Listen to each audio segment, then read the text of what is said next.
व्यस्त रानी लड़बो डेरे बो ना कवनो बात से साथ रह अब दिन रात चाहे दुनिया हो खिलाफ रे।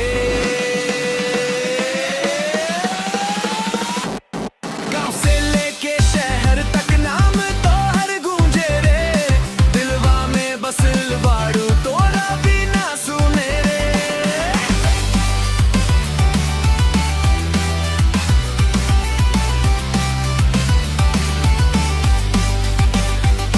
तोर हसिया चांद जाई सन चमके हर एक रात में, तोरे खातिर खड़ा बानी हर सुख दुख के साथ में। लोगवा चाहे कुछ बोले हम ना पीछे हटब रे, प्यार के ई कहानी के मिलके आगे बढ़ब रे।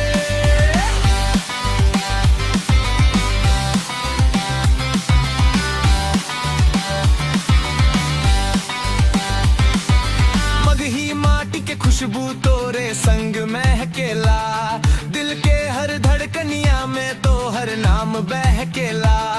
रानी तू मुस्का दे बस किस्मत चमक जाए,